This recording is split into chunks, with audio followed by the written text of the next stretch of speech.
Hello everyone, welcome to YouTube news podcast. Rishi and Himanshi ने April से ही अपने चैनल पे वीडियोस डालना बंद कर दिया था। So everyone was asking in comments what's the reason, and suddenly मई में ऋषि का एक न्यू चैनल आता है एंड कुछ एक हफ्ते बाद ऋषि का फर्स्ट व्लॉग आता है। उस फर्स्ट व्लॉग में ना कहीं हिमांशी थी, ना कहीं हिमांशी की बातें थी।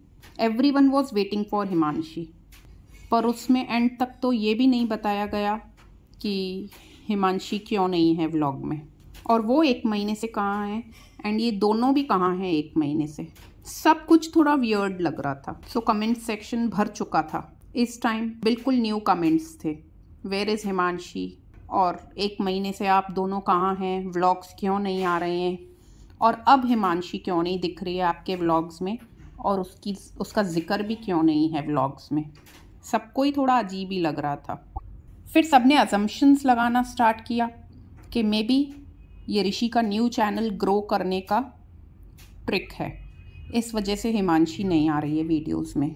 फिर ऋषि के और 2 वीडियोस आए, पर वही बात है ऋषि के न्यू चैनल पे, और उसमें भी वही सेम बातें थी। ना कहीं हिमांशी थी, ना कहीं हिमांशी का जिक्र था। इस बार फिर कमेंट सेक्शन भर चुका था, पर कमेंट्स इस बार अलग थे। कुछ लोगों ने तो लिखा कि हिमांशी शायद बिग बॉस OTT में गई है एंड कॉन्ट्रैक्ट की वजह से ये लोग नहीं बता रहे हैं, एंड टिल द टाइम ऋषि ने भी अपना न्यू चैनल स्टार्ट कर लिया है, जैसे वो चैनल ग्रो हो जाए इस वजह से हिमांशी नहीं आ रही है चैनल में। फिर ऋषि का 4th वीडियो आता है ऋषि के ही चैनल पे। उसमें सबको शॉक लग जाता है ये खबर सुन के कि ऋषि और हिमांशी अब सेपरेट हो चुके हैं। फिर से कमेंट सेक्शन ओवरलोड हो जाता है, बट ये बार कमेंट्स फिर से कुछ अलग थे, और मेजॉरिटी ऑफ द कमेंट्स थे उसमें ऋषि को हेट मिल रहा था, और ऋषि से रीजंस पूछे जा रहे थे, और ऋषि पे इल्ज़ाम लगे थे कि आपने हिमांशी का यूज़ किया है। इवन निशी के लिए भी ये कहा गया कि निशी और ऋषि ने दोनों ने मिलके हिमांशी का यूज़ किया है फेमस होने के लिए, क्योंकि हिमांशी के पहले ऋषि, निशी और उनकी फैमिली को कोई भी नहीं जानता था यूट्यूब पे। तो सबको यही लग रहा था ऋषि और निशी ने हिमांशी का नाम यूज़ किया है, उसका फेम यूज़ किया है फेमस होने के लिए।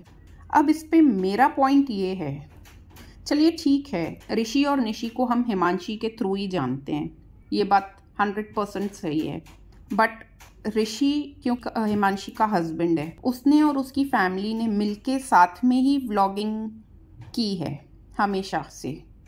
दैट मीन्स मेहनत उन लोगों ने भी की है। और जब स्टार्टिंग में ये डिसीजन लिया गया होगा शादी के बाद कि हम फैमिली व्लॉगिंग स्टार्ट कर रहे हैं, तो वो एक म्यूचुअल डिसीजन रहा होगा। इस वजह से ही सारे लोग व्लॉग्स में आए और हम सबको उनके व्लॉग्स पसंद आने लगे, क्योंकि वो फैमिली व्लॉग्स थे। शादी के पहले हिमांशी अपने चैनल पे ब्यूटी व्लॉग्स डालती थी, उसके वीडियोस उतने ज़्यादा नहीं चलते थे, बट शादी के बाद जो फैमिली व्लॉगिंग डालने लगी वो वीडियोस बहुत ज़्यादा चल रहे थे उसके। तो कहीं ना कहीं हिमांशी भी साथ साथ में ही फेमस हुई, उसका चैनल भी उतना ही ग्रो हुआ। एंड निशी तो ऑलरेडी एक इन्फ्लुएंसर ही थी, बट पहले वो सिर्फ इंस्टाग्राम पे थी, बाद में उसने भी अपना यूट्यूब चैनल स्टार्ट किया, जिसको हिमांशी बीइंग दी निशी की भाभी, उसने अपने चैनल पे उसका चैनल 2 से 3 बार प्रमोट किया, बट उस चैनल पे आज तक निशी अकेली ही मेहनत कर रही है, हिमांशी का उसमें कोई रोल नहीं है। और अगर हिमांशी का फेम ही उसको मिलना होता तो आज निशी का चैनल भी मिलियंस में पहुंच जाता, जो कि वैसा नहीं है अब तक। एंड मोर ओवर उन सब में से किसी को ही ये बात पता नहीं थी कि 4 साल बाद all of the sudden Rishi and Himanshi separate हो जाएंगे। ना ही ये बात इवन हिमांशी को भी पता थी। तो डेलिबरेटली ऋषि और निशी हिमांशी का फेम नहीं यूज़ कर रहे हैं, वो बस सब चलता गया, टाइम के साथ चलता ही गया। अब ऋषि और निशी को हेट इस बात पे मिल रही है कि उनके साथ इतना बुरा हुआ है, फिर भी वो व्लॉग कर रहे हैं। अरे भाई, मैं आप लोगों से एक बात पूछूंगी, व्लॉगिंग उनका काम है, तो घर में कुछ भी हो जाता है, कोई काम करना तो नहीं छोड़ता ना। 2 दिन, 3 दिन, 5 दिन, कोई कितने दिन बंद करेगा, वापस काम पे तो उसको जाना ही है। तो ये भी उन लोगों का काम ही है। वर्स्ट केस घर में अगर किसी की डेथ भी हो जाती है तो 4-5 दिन काम सबका बंद रहता है, देन उसके बाद सब लोग अपने काम पे चले जाते हैं। और क्या किसी का ब्रेकअप हो जाता है और डिवोर्स हो जाता है तो वो लोग ऑफिस जाना बंद कर देते हैं? नहीं। और एक्चुअली में हेट इनको काम करने पे ही मिल रही है ना। तो ठीक है, हिमांशी के चैनल पे पहले कुछ नहीं आया था, पहले ऋषि ने एक नया चैनल बनाया और उसने व्लॉग्स डालना स्टार्ट किया। But at the and Himanshi ने भी अपने चैनल पे कुछ टाइम बाद एक ऑफिशियल वीडियो डाल दिया ब्रेकअप से रिलेटेड, सेपरेशन से रिलेटेड, एंड देन उसके बाद उसका भी काम चालू है। ठीक है, वो फैमिली व्लॉगिंग अभी नहीं कर रही है, बट अपना ब्यूटी टिप्स और ये उसका सब वैसे ही चल रहा है जैसे पहले था। घूमना फिरना, इंस्टाग्राम में स्टोरीज़ डालना, सब कुछ नॉर्मल है। और ये बात तो हमने बहुत अच्छे से ही अभी के एग्जाम्पल से सीख ली है कि कैमरा के आगे की लाइफ और पीछे की लाइफ बहुत अलग होती है। हिमांशी कैमरा के आगे सैड फेस में ब्रेकअप का न्यूज़ दे रही है, दैट डज़ नॉट मीन कि वो इतनी दुखी है और वो सिर्फ रोए ही जा रही है 1-1.5-2 महीने से। नहीं, वो अपनी लाइफ वैसे ही चला रही है। ठीक है, तकलीफ़ देती है ये चीज़ें, पर कुछ टाइम तक, और धीरे धीरे हर कोई मूव ऑन कर लेता है। वैसे ही निशी और ऋषि भी कर रहे हैं, अपना काम ही कर रहे हैं।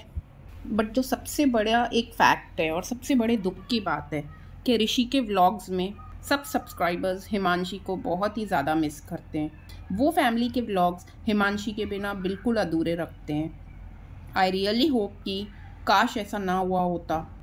आज के लिए बस इतना ही, फिर जल्दी मिलूँगी। Thanks for tuning in to this podcast.